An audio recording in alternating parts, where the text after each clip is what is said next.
শেখ শাহজাহানের অনুগামীদের আতঙ্কে খোদ পুলিশ কর্মী। কলকাতার লালবাজারে এক পুলিশ কর্মী জমি দখলের অভিযোগ শেখ শাহজাহানের অনুগামীদের বিরুদ্ধে। কলকাতার লালবাজারের এক পুলিশ কর্মীর জমি দখলের অভিযোগ শেখ শাহজাহানের অনুগামীদের বিরুদ্ধে। সন্দেশখালী 1 নম্বর ব্লকের অন্তর্গত নেজার থানার দক্ষিণ আকরাতলা এলাকার আকবর আলী গাজী নামে এক পুলিশ কর্মীর জায়গা দখলের অভিযোগ উঠল সন্দেশখালীর বহিষ্কৃত গ্রেফতার হওয়া তৃণমূল নেতা শেখ শাহজাহানের অনুগামীদের বিরুদ্ধে। দাপুটে তৃণমূল নেতা শেখ শাহজাহানের অনুগামীদের বিরুদ্ধেই এমনটা অভিযোগ। আকবর আলী গাজী বর্তমানে কলকাতার লালবাজারের গ্রিন পুলিশ। এই আকবর আলী গাজীর নদীর পাড়ে প্রায় 20 শতক জায়গা রয়েছে বলে জানা গিয়েছে। সেই জায়গাতে মাছ চাষ করত আকবর। সম্প্রতি সেই জায়গা জোর করে দখল করে নেয় শেখ শাহজাহানের অনুগামী সামাদ গাজী, সাইফুদ্দিন মিস্ত্রি, আকবর মিদ্দে, জুলফিকার সহ বেশ কয়েকজন এলাকার তৃণমূলের কর্মীরা। জমি দখল করে ফেলার মাঠ তৈরি করেছে এই সমস্ত তৃণমূল কর্মীরা, এমনটাই অভিযোগ আকবর আলী গাজীর।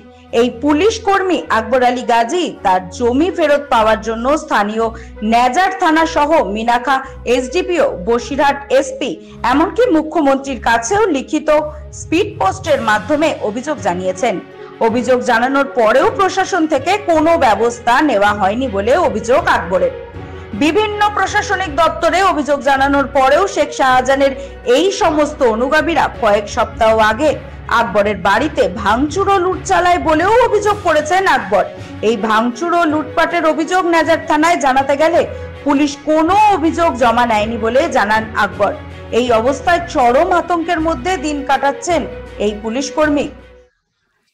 এখানে জমি ছোটবেলা থেকে দেখে আসছি, এখানে জলকার ছিল।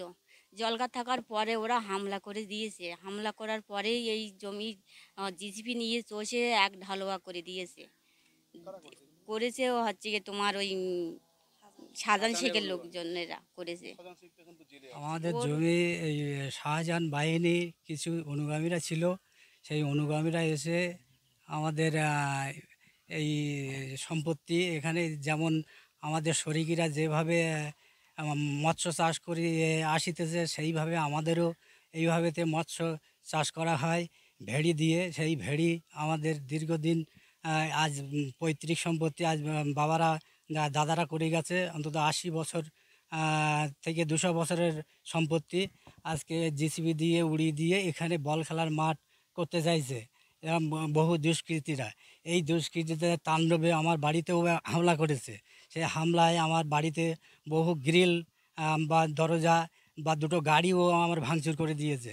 আমি সেই অবস্থাতে এখন 2টো আমার ছোট ছোট বাচ্চা, সেই বাচ্চাদের নিয়ে আমি কিভাবে এখানে বসবাস করি সেই আমার খুব দুশ্চিন্তায় পড়ে যেতে হচ্ছে। এগুলো সব শাহজাহান বাহিনীর লোকজনেরা। এখন জেলে থেকেই ওখান থেকেই আছে কাজ চালিয়ে যাচ্ছে।